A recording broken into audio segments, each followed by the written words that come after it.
आज हम एक बिल्कुल अलग दौर में हैं। 21वीं सदी में हमारे वर्तमान की, हमारे भविष्य की आवश्यकताएं और चुनौतियां अब कुछ और है। इसलिए आज पूरे विश्व समुदाय के सामने एक बहुत बड़ा सवाल है कि जिस संस्था का गठन तब की परिस्थितियों में हुआ था, उसका स्वरूप क्या आज भी प्रासंगिक है?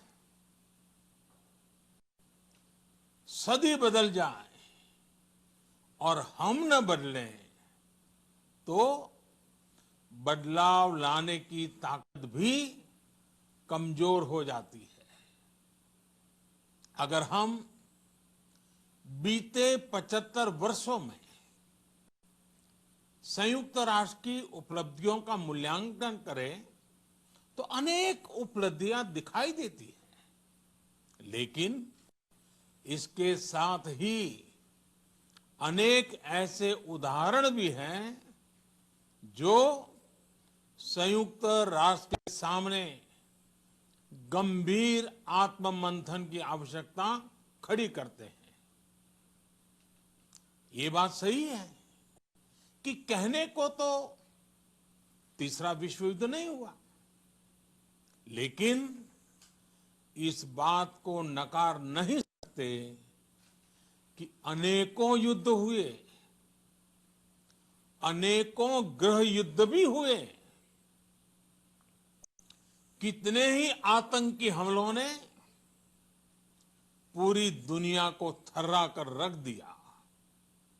खून की नदियां बहती रही।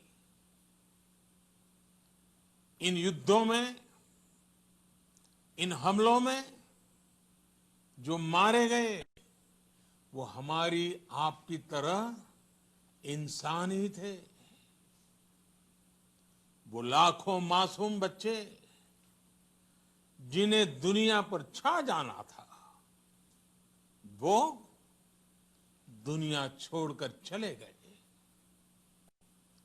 कितने ही लोगों को अपने जीवन भर की पूंजी गंवानी पड़ी, अपने सपनों का घर छोड़ना पड़ा। उस समय और आज भी संयुक्त राष्ट्र के प्रयास क्या पर्याप्त थे? पिछले 8-9 महीने से पूरा विश्व कोरोना वैश्विक महामारी से संघर्ष कर रहा है। इस वैश्विक महामारी से निपटने के प्रयासों में संयुक्त राष्ट्र कहां है? एक प्रभावशाली रिस्पांस कहां है?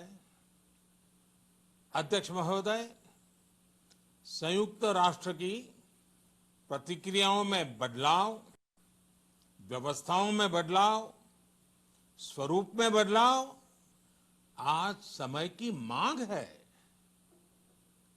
संयुक्त राष्ट्र का भारत में जो सम्मान है, भारत के 130 करोड़ से ज्यादा लोगों का इस वैश्विक संस्था पर जो अटूट विश्वास है, वो आपको बहुत कम देशों में मिलेगा। लेकिन ये भी उतनी ही बड़ी सच्चाई है कि भारत के लोग संयुक्त राष्ट्र के रिफॉर्म को लेकर जो प्रोसेस चल रहा है, उसके पूरा होने का बहुत लंबे समय से इंतजार कर रहे हैं।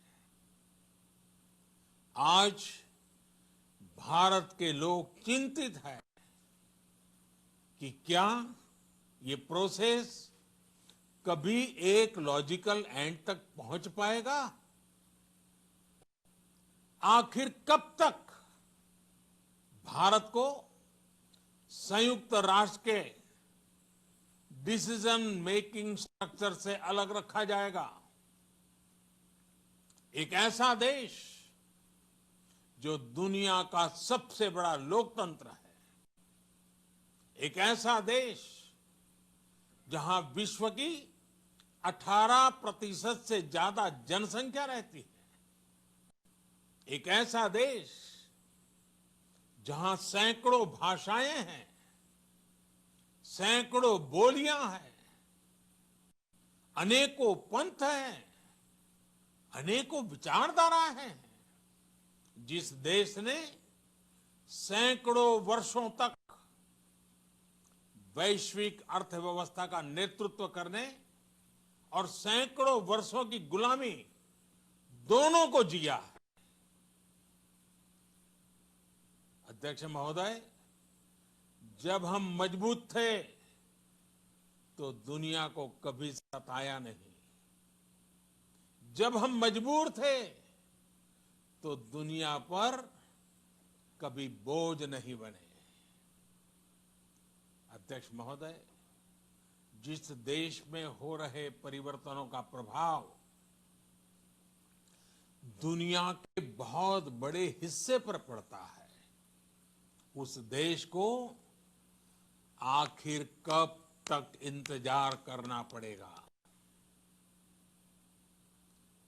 अध्यक्ष महोदय, संयुक्त राष्ट्र जिन आदर्शों के साथ स्थापित हुआ था और भारत की मूल दार्शनिक सोच बहुत मिलती जुलती है, अलग नहीं है।